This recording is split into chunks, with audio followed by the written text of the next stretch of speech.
Paulo escreve uma carta para uma igreja que ele tanto amava, uma igreja que ele sente saudade, uma igreja que foi fruto da sua segunda viagem missionária, quando o mesmo esteve ali naquela região. Paulo conhecia muito bem esses irmãos, e nessa circunstância, Paulo vai confrontar um problema que estava acontecendo no seio daquela igreja. E é um problema que eu tenho certeza que não acontece aqui. Conflito entre irmãos. Na verdade, nós estamos diante de um assunto muito propício para os dias de hoje. Porque o conflito entre irmãos é algo que está presente em todas as igrejas. Todas as igrejas enfrenta e enfrentará esse tipo de problema. Paulo está tratando desse problema nesta carta. E é dentro daquela igreja a qual nós chamamos de igreja modelo, igreja padrão do Novo Testamento, aquela igreja que traz alegria ao coração de Paulo. Paulo vai dizer que essa igreja é a sua alegria, é a sua coroa. Paulo olha para essa igreja como um pai que olha para o seu filho e se alegra com as boas notas, com as boas atitudes, com o bom caráter do seu filho. Porém, assim como os nossos filhos, que nos trazem esse tipo de orgulho, esta igreja também falhou. Essa igreja também caiu nesse mesmo erro.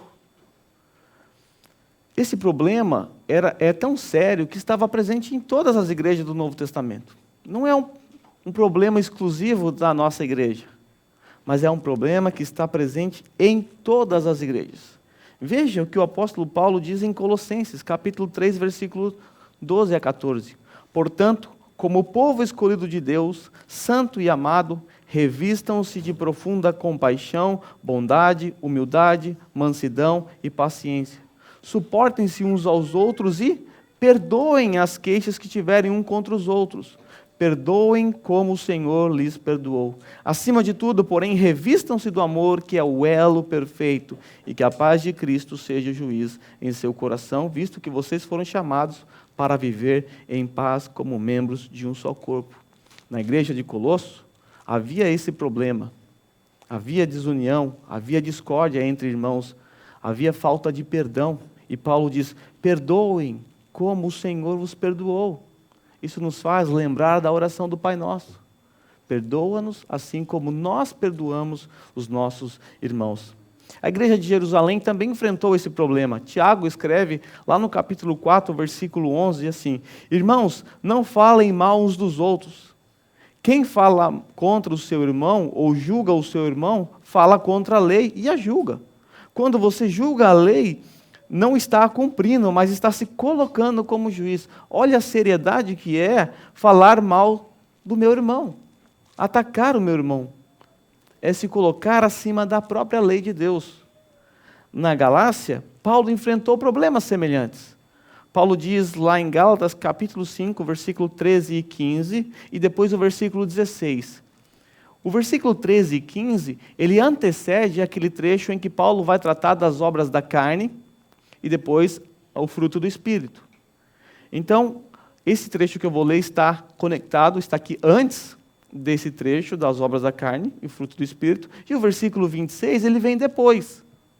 E aí nós vamos entender que quando Paulo fala das obras da carne, Paulo traz 8 obras da carne relacionadas ao relacionamento pessoal uns com os outros. Porque esse era um grande problema na igreja da Galácia também. Mas veja o que ele diz no trecho que antecede e o trecho que vem depois. Irmãos, vocês foram chamados para a liberdade, mas não usem a liberdade para dar ocasião à vontade da carne. O que é dar ocasião à vontade da carne? O complemento do texto nos explica. Ao contrário, sirvam uns aos outros mediante o amor. Toda a lei se resume num só mandamento: ame o seu próximo como a si mesmo. Olha só. Mas se vocês se mordem e se devoram uns aos outros, tomem cuidado para não se destruírem mutuamente. Olha o que estava acontecendo naquela igreja, olha as palavras fortes de Paulo. Vocês estão se mordendo, vocês estão se devorando, estão comendo o próprio corpo. Quem em sã consciência faz isso? Tira aquela vibração para mim de trás aqui, por favor, da caixa. Os irmãos estão tudo olhando aqui para você. Esses irmãos estavam se devorando uns aos outros, estavam se destruindo. Quando você ataca o seu próprio corpo, você está se destruindo.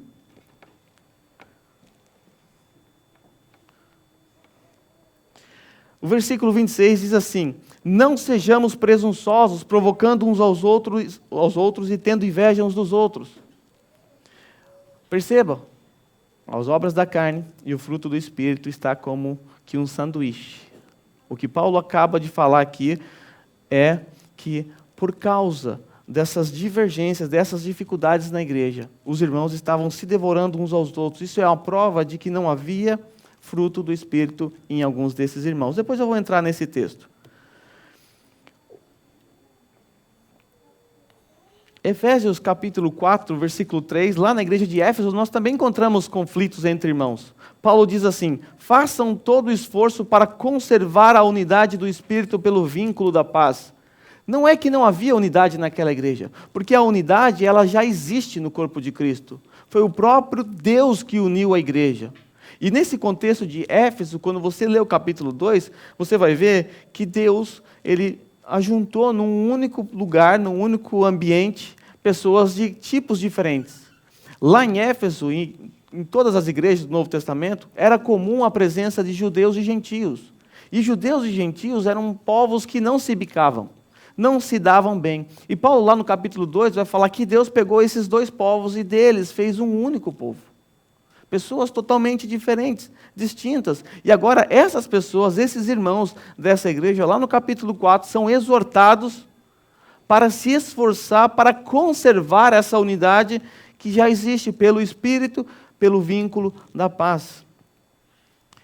Não pode faltar a igreja de Corinto, né? A problemática da igreja de Corinto não pode faltar nessa lista de problemas. Irmãos, em nome do nosso Senhor Jesus Cristo, suplico a todos vocês que concordem uns com os outros. Até essa palavra aparece na carta aos Filipenses 2 vezes. Concordem uns com os outros no que falam, para que não haja divisões entre vocês. Antes, que todos estejam unidos num só pensamento e num só parecer. Meus irmãos, fui informado pela casa de Cloé que há divisões entre vocês. Com isso, quero dizer que alguns de vocês afirmam: eu sou de Paulo, eu sou de Apolo, ou eu sou de Pedro, ou ainda, eu sou de Cristo. Sendo assim, irmãos da Igreja Batista Reformada aqui em Randa, nós que somos membros dessa comunidade precisaremos aprender a lidar com esse problema. A nossa igreja já enfrentou esse problema, provavelmente está enfrentando e vai enfrentar. Porque nós somos um bando de pecadores santificados, reunidos no mesmo ambiente. Pessoas que tiveram criações diferentes, pessoas com pecados diferentes. E é óbvio que a mistura desse bando de pecador no mesmo ambiente vai trazer conflito. Quando você casou, você juntou as escovas com a sua esposa, o seu namoro, o noivado, era mil maravilhas. Mas assim que você se uniu a ela, você percebeu que há dificuldades, há conflitos. E logo, algumas divergências surgem no meio do casamento. Estou falando de duas pessoas. Agora imagine um corpo como o nosso, unidos, se reunindo constantemente, realizando atividades. É óbvio que vai haver conflito. Mas nós precisamos aprender a lidar com os conflitos. Por isso, quando houver conflito entre irmãos, os espirituais deverão ofertar ou oferecer a sua piedosa exortação. Essa é a ideia aqui do texto. Quando os irmãos estiverem em conflitos, os que forem espirituais deverão oferecer a sua piedosa exortação. Paulo escreve esta carta depois de receber a visita de Epafrodito. Epafrodito, eu já disse a vocês, era um membro da igreja e provavelmente um dos líderes também. Esta igreja o enviou a fim de ajudar a Paulo na prisão. Epafrodito levou uma oferta enviada pela igreja, essa igreja sustentava Paulo, já não é a primeira vez, e Paulo, no fim dessa carta, vai agradecer por essa oferta. Paulo também recebeu de Epafrodito encorajamento e informações sobre a vida daquela igreja. Como eu disse, Paulo era o fundador daquela igreja. Ele começou aquele trabalho na casa de Lídia. E Paulo certamente perguntou a Epafrodito a respeito da igreja, daqueles irmãos que ele tanto amava, ao qual ele diz que sente muitas saudades. Então Paulo fica sabendo que duas irmãs estavam em desarmonia. Então, nesta carta, que ele envia através de Epafrodito, nesse trecho, ele vai ofertar a sua exortação piedosa a essas duas irmãs, Evódia e Síntique, como nós veremos no verso 2. Paulo faz isso por quê? Porque a exortação piedosa é uma das marcas de um crente espiritual. É uma das marcas de um crente espiritual. O próprio apóstolo Paulo disse isso em Gálatas 6:1. Ele diz assim: irmãos, se alguém for surpreendido em algum pecado, vocês que são espirituais deverão restaurá-lo com mansidão. Então, ofertar ou oferecer a nossa exortação piedosa é um sinal de espiritualidade em nossa vida. O oposto também é verdadeiro. Não exortar piedosamente é sinal de imaturidade espiritual, assim como exortar pecaminosamente também o é.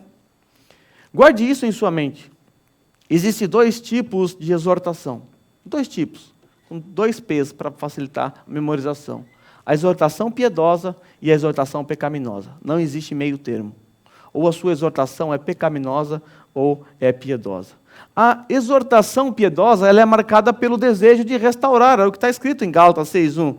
Vocês que são espirituais deverão restaurá-lo com mansidão.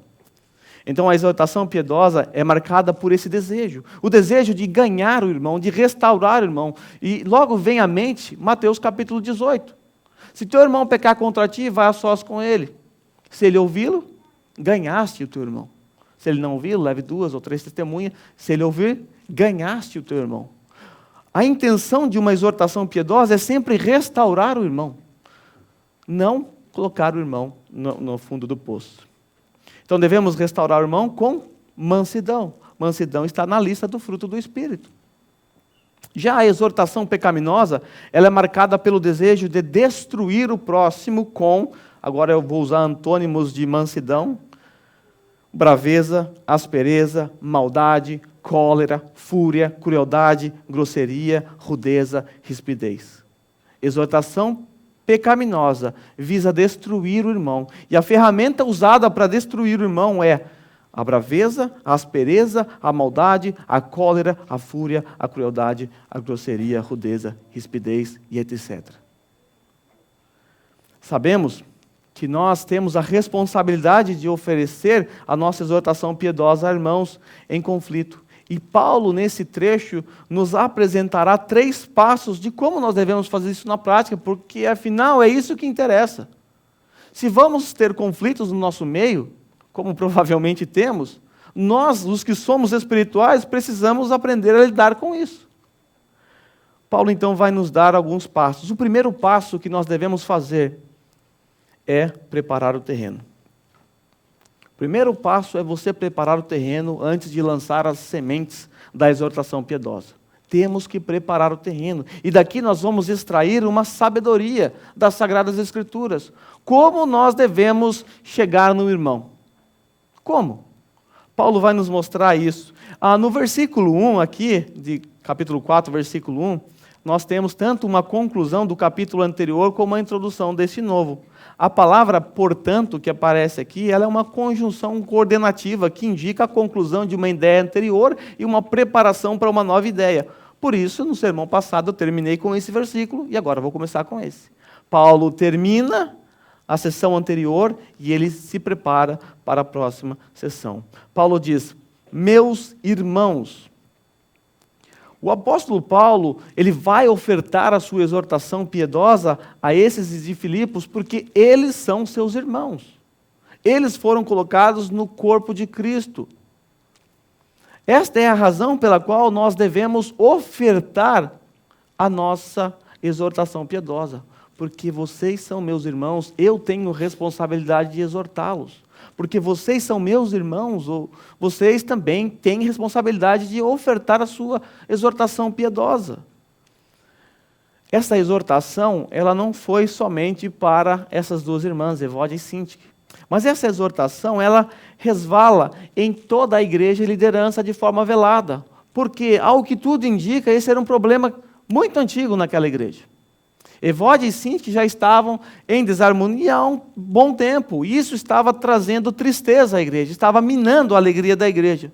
Epafrodito viaja, fica doente, quase morre, retorna, ou seja, quase pelo menos 3 meses, ou quase 4 ou 5 meses, Epafrodito retorna. E o problema ainda persiste. A prova disso é que a carta chegou até nós, esse trecho. Então nós temos aqui o apóstolo Paulo exortando não só a Evódia e Sintique, mas a toda a igreja de Filipos e a toda a igreja de Randa. Porque nós somos irmãos, nós devemos exortar piedosamente os nossos irmãos, a fim de ganhá-los, a fim de restaurá-los. Mas antes de Paulo oferecer a sua exortação piedosa, ele faz isso aí, ó, meus irmãos. Porque vocês são meus irmãos, eu vou te exortar. E aí Paulo continua preparando o terreno. Meus irmãos a quem amo. Paulo deixa bem claro que a sua exortação é fundamentada em um único sentimento: o amor. Pois se não for assim, certamente a nossa exortação será pecaminosa.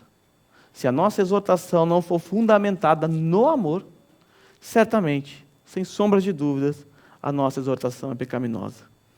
E Paulo continua cavando aqui nesse terreno, preparando o solo. Ele diz: de quem eu tenho saudades?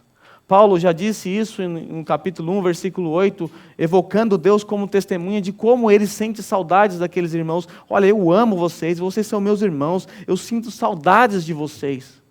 Paulo está preparando o terreno. Paulo não chega dando voadora, rabo de arraia. Paulo começa a preparar o terreno. Olha, o que eu vou falar a vocês, igreja, é porque vocês são meus irmãos, é porque eu amo vocês, e eu sinto tanta saudade de vocês, eu gostaria de estar aí para falar essas coisas, mas eu não posso, estou preso. Paulo continua preparando o terreno. Vocês são a minha alegria. Nós estamos diante da carta da alegria. Paulo está dizendo que esta igreja é a sua alegria. Paulo diz também que essa igreja é a sua coroa, é a minha alegria e a minha coroa. No sermão passado, nós vimos que Paulo ele usou essa analogia de um maratonista. O maratonista é aquele que corre a fim de cruzar a linha de chegada e ser premiado com aquela coroa de louro. Paulo está dizendo: meu maior prêmio são vocês, ó filipenses. Vocês são o meu tesouro. Vocês são a minha coroa. E Paulo reforça no final também que eles são amados.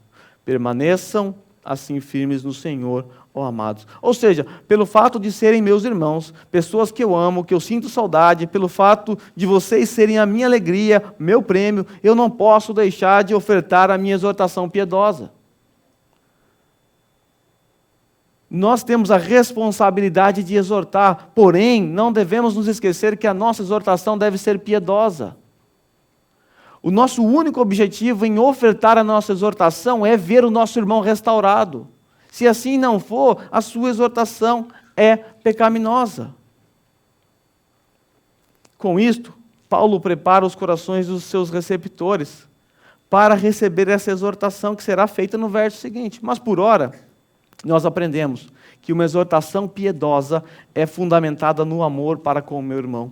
Aprendemos também que devemos ser sábios, preparando o terreno antes de lançarmos as sementes da exortação piedosa. Devemos mostrar que amamos, por isso exortamos.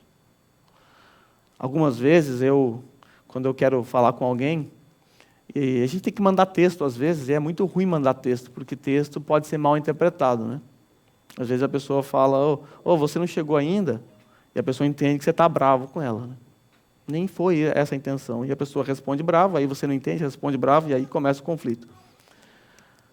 Eu ensinei algumas pessoas aqui já, que quando você vai exortar alguém, diga assim: olha, eu fiz isso com alguns aqui já, tá? Eu tenho algo para te dizer, mas eu quero que você leia as minhas palavras com pôneis flutuantes, com glitters caindo, com coraçõezinhos saindo das minhas palavras, porque a minha intenção não é te ofender. É porque eu te amo. Alguns aqui já receberam essa mensagem, vocês estão até olhando para mim aqui. Não se entreguem. Tá? Nós precisamos preparar o terreno.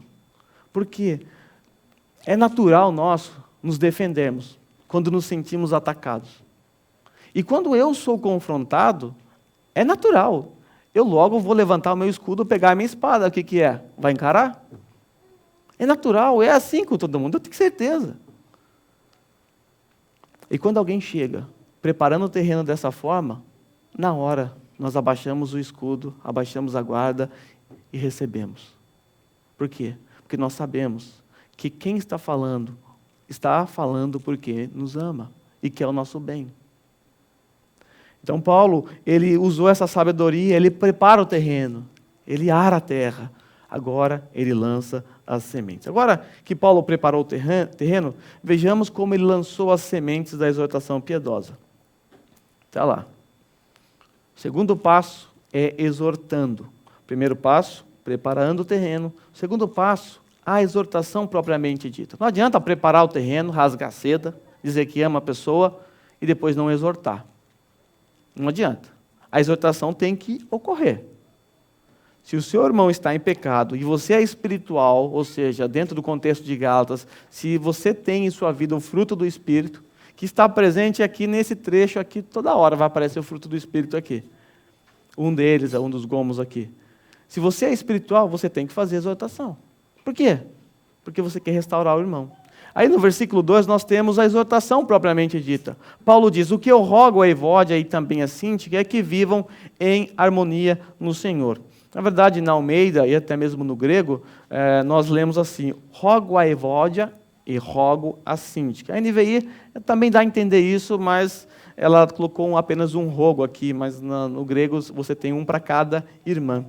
Paulo, ele era o grande líder, o plantador dessa igreja, alguém que nessa circunstância está preso pela causa do Evangelho. Mesmo assim, Paulo não dá uma ordem a essas irmãs.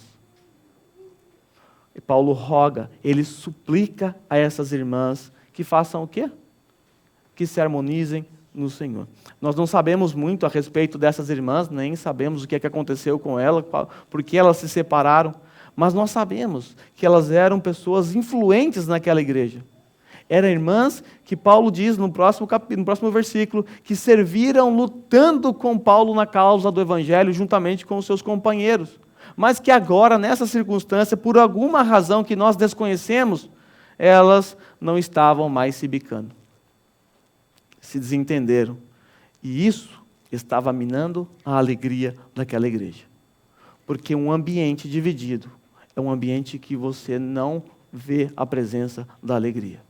Quando você está dentro de um corpo em que um está atacando o outro, em que um não ama o outro, em que um fala mal do outro, certamente a alegria dessa igreja vai para o brejo.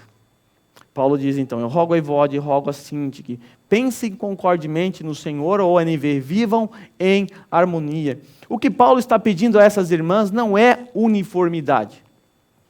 Até porque a uniformidade é impossível. Como eu disse, cada um aqui foi criado de um jeito, cada um aqui gosta de coisas diferentes, tem uns que gostam de comida indiana, tem uns que gostam de churrasco, cada um gosta de um tipo de comida, até de jiló tem gente que gosta, né, irmã Sumê?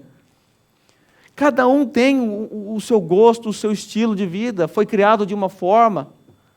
É impossível ter uniformidade. Uniformidade você vai encontrar nos países comunistas, onde todo mundo tem que andar igualzinho, o mesmo corte de cabelo. Não é isso que Paulo está propondo. Paulo pede a essas irmãs unidade. Mas como é possível essa unidade em meio a uma pluralidade de gostos e opiniões? O segredo, sabe onde é que está? Adivinha? No Evangelho.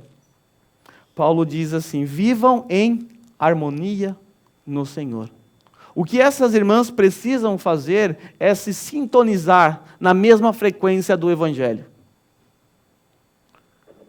Eu gostei da tradução da NVI que traz harmonia. Paulo não está... Harmonia é usado para música, tá, também. Paulo não está pedindo para que essas duas irmãs toquem o mesmo instrumento.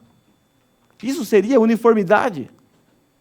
Numa banda, cada um toca um instrumento diferente. E a harmonia. Por quê? Porque todos tocam a mesma nota. O que Paulo está pedindo não é toquem apenas violão, mas Tudo bem que cada um toca o seu instrumento, é assim que tem que ser. Porém, afinem os seus instrumentos com as notas celestiais. Se você vê uma orquestra afinando os seus instrumentos, o pianista ele dá a nota. E todos afinam de acordo com a nota do pianista. O que Paulo pede é que elas sintonizem-se no Senhor. Ambas precisam alinhar a sua visão ao Evangelho para entrarem na mesma sintonia. E isso, irmãos, não significa que essas irmãs não conheciam o Evangelho, que elas não eram salvas. Claro que não, não é isso. No verso seguinte, Paulo vai dizer que elas lutaram ao seu lado na causa do Evangelho. Paulo as chamou de irmã, lá no versículo anterior. O que aconteceu com ela é o mesmo que acontece conosco quando nós passamos por essas dificuldades. Quando nós enfrentamos a desarmonia com relação a outro irmão. O que aconteceu com ela foi que elas se esqueceram de colocar as lentes do Evangelho, de olhar para o Senhor, de ver a unidade que o Evangelho traz para o corpo de Cristo, mesmo em meio às divergências, os pensamentos contrários. Nós aqui podemos ter gostos diferentes, gostar de coisas diferentes, ter sido criado de forma diferente, mas todos nós só encontraremos unidade se nós nos harmonizarmos no Senhor, no Evangelho. Paulo diz, lá em Efésios capítulo 4, versículo 1-3, o seguinte: como prisioneiros no Senhor, rogo-lhes que vivam de maneira digna da vocação que receberam. Essas irmãs, elas se esqueceram de viver de maneira digna da vocação que elas receberam. O que é viver de maneira digna da vocação que receberam? Que vocação é essa? Lá em Éfeso, o contexto é que elas foram salvas. Elas foram salvas por Cristo, pelo Evangelho. Elas se esqueceram de viver de maneira digna da sua vocação. Paulo diz assim, lá em Éfeso ainda: sejam completamente humildes, dóceis e sejam pacientes, suportando uns aos outros com amor. Olha aí.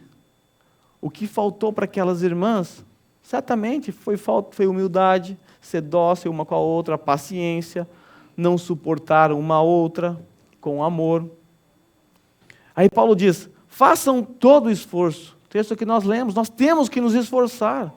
É uma disposição mental, nós temos que nos esforçar para conservar a unidade que o próprio Espírito Santo criou, gerou na igreja. Pelo vínculo da paz, para que haja paz. Paulo mostra nesse capítulo que os irmãos de Éfeso devem ser humildes, dóceis, pacientes, suportar uns aos outros em amor e se esforçar pelo fato deles terem sido salvos. Salvos.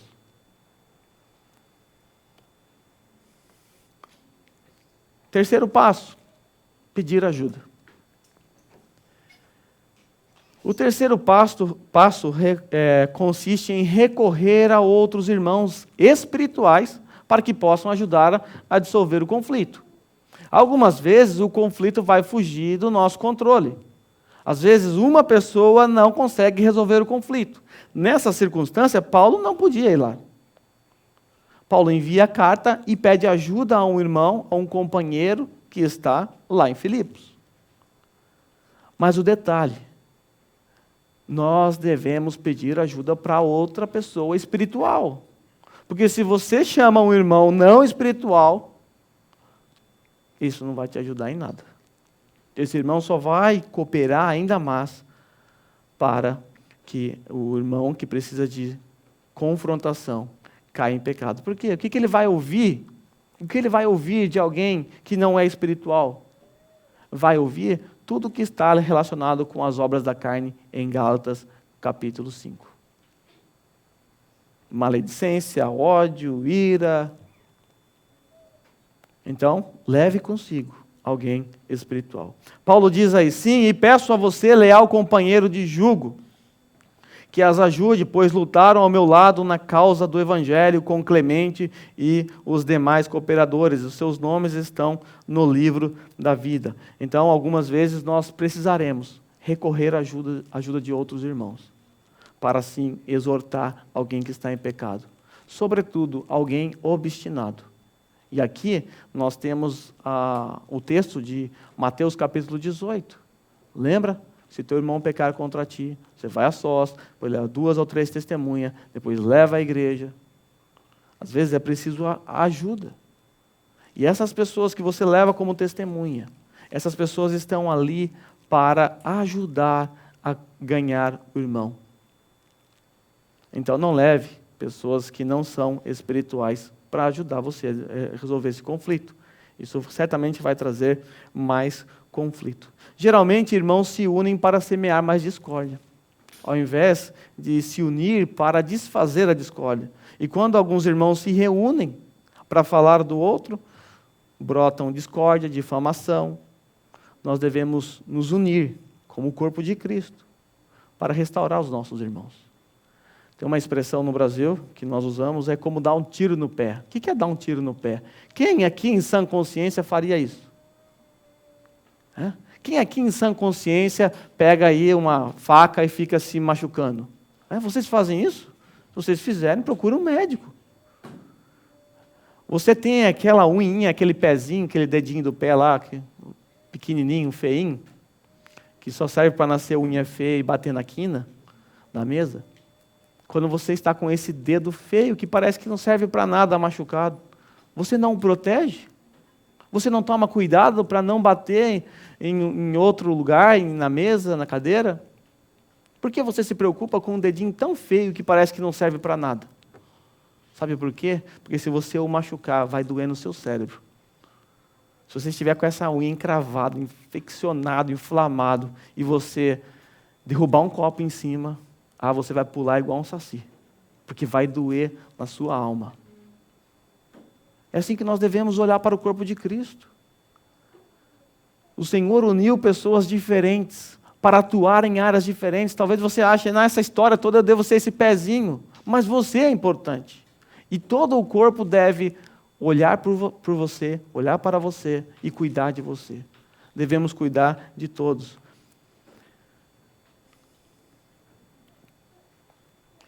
Próximo passo aqui é a alegria no Senhor. Certamente, quando aquele conflito imperou no meio daquela igreja, a alegria daquela igreja foi minada. Quem já viveu em uma igreja dividida sabe muito bem do que eu estou falando. Aqui Paulo dá uma ordem. Alegrem-se no Senhor. Paulo está dando uma ordem, imperativo. Alegrem-se no Senhor. Novamente direi, alegrem-se. Paulo sabe que o evangelho é suficiente para resolver os conflitos no meio da igreja. E por saber disso, Paulo diz àquela igreja amargurada, triste, com toda essa divisão, uns são de Evódia, outros são de Síntique. Paulo sabe que a alegria vai voltar a reinar nos corações daqueles irmãos. Por quê? Porque a nossa alegria não deve ser firmada nas circunstâncias. A nossa alegria é ultra circunstancial. Paulo diz, alegrem-se no Senhor. Como nós podemos, em meio ao sofrimento, gozar de alegria? Experimentar a alegria? Paulo diz que isso é possível quando a nossa alegria está firmada no Senhor. Quem está escrevendo é alguém que está preso. Não sabe o seu destino. Talvez, na mente dele, ele ache que vai morrer. Ele está privado, ele não pode pregar o evangelho como ele gostaria. Ele está preso, algemado, a um soldado romano 24 horas por dia. E ele fala de alegria. Por quê? Porque a sua alegria não está firmada na sua circunstância. A sua alegria está firmada no Senhor. Na semana passada, eu vindo para a igreja, eu liguei para minha irmã, vocês ficaram sabendo dessa história, né? E eu recebi aquela enxurrada de informações, uma enxurrada de informações mesmo. E só informações ruins, muito ruins mesmo. E aí, estacionei o carro aqui, vim para dentro, não falei nada para a Rosa, ela só ouviu conversando com a minha irmã, só ouviu um lado da conversa. Tranquilo, vida que segue, depois que acabar o culto eu converso com ela. Aí eu entrei, eu não sei se eu não consegui me ver, mas muitos irmãos vieram falar comigo preocupados. O que está acontecendo? Você está bem? O que está acontecendo tal? E aí eu comecei a contar para os irmãos o que tinha acontecido e aquilo me jogou para baixo. Porque você não quer ouvir informações a respeito dos seus pais como eu ouvi. E aí eu fui tomado por uma forte tristeza, por saber as circunstâncias, a situação em que meus pais se encontram, por saber que a minha irmã está lutando lá com eles. De todas as informações, a mais suave é que meu pai está com Covid. Essa para mim foi a mais suave. E aí eu fui tomado por uma tristeza. E era para eu ter feito a abertura do culto, mas eu nem tive condições. O pastor Carlos tomou a frente, veio aqui. Eu acho que não ia sair nada. Mas, à medida em que eu fui participando do culto, aquilo foi trazendo uma alegria inexplicável no meu coração. Deus foi trazendo, brotando, colocando alegria novamente no meu coração. E aí, o culto acabou. Eu me senti encorajado pelos irmãos. Vocês não têm ideia, mas vocês ofereceram uma exortação piedosa. Quando vocês se preocuparam, perguntaram, me abraçaram, oraram comigo, choraram junto comigo. Deus trabalhou no corpo de Cristo. E aí eu disse até para a irmã Sumia naquela ocasião, que ela, preocupada também com a situação, eu disse: irmã, eu estou no melhor lugar para estar em sofrimento. O melhor lugar é o corpo de Cristo. Muitas pessoas, quando estão com problemas, estão tristes porque algo ruim aconteceu, muitas pessoas ficam em casa, não vêm para o culto. O melhor lugar é aqui. Aqui você é confortado, aqui você é consolado, aqui você é confrontado. E vocês ofereceram a mim uma exortação piedosa, com um simples abraço, com uma oração. E eu saí daqui fortalecido. E aí eu fui para a mudança. Foi a melhor coisa que eu fiz. Lá eu estava brincando, estava alegre, nem parecia que nada tinha acontecido. É uma alegria do Senhor. Ou seja, uma alegria que não está conectada à nossa circunstância, é ultra circunstancial. E a alegria está lá no fruto do Espírito. Está lá na lista do fruto do Espírito. Veja só. Paulo, antes de falar do fruto do Espírito, ele traz a lista da obra da carne. Eu quero que você preste atenção, vou falar bem rapidinho aqui. Nessa lista de obras da carne, 3 relacionadas ao sexo: prostituição, impureza, lascívia. Relacionado à religião, idolatria, feitiçaria. Agora, olha quanta obras da carne relacionada com o relacionamento social. 8. Veja só: ódio, discórdia, ciúmes, ira, egoísmo, dissensões, facções, inveja. Esse era o problema da igreja da Galácia também. Lembra? Vocês estão se mordendo, vocês estão se devorando, vocês vão se destruir mutuamente. E sobre alimentação, embriaguez e orgias. Tá, orgias está aqui, mas a ideia daqui não é tratar da orgia, mas sim dos banquetes que eram realizados naquela época em oferenda ao deus Baco, e ali eles comiam muito, bebiam. Então algumas traduções trazem até glutonaria aqui, porque orgia está lá no sexo, na primeira lista. Mas percebam, 8 dessa lista de obras da carne, 8 que você pode realizar um contra o outro. Religião, é você e Deus. Prostituição, talvez você e mais alguém. Ou só você e a sua mente. Agora, social, o ódio para com o próximo, a discórdia, os ciúmes, a ira, o egoísmo, as dissensões, todos esses problemas estavam presentes na igreja da Galácia. De alguma forma, também pode estar presente na nossa igreja, na vida de alguns irmãos. Vamos lá, só para a gente entender. Eu peguei todas as traduções que eu tenho e coloquei entre parênteses. O que é ódio? Inimizade, discórdia, contendas, brigas, porfias, ciúmes, emulações, competições, rivalidade, ira, acesso de raiva, egoísmo, discórdia, ambição egoísta, pelejas, dissensões, desunião, que é o que estava acontecendo com as irmãs Evódia e Sintique, facções, que é o que aconteceu na igreja de Corinto e também aconteceu na igreja de Filipos, facções, divisões, heresias e inveja.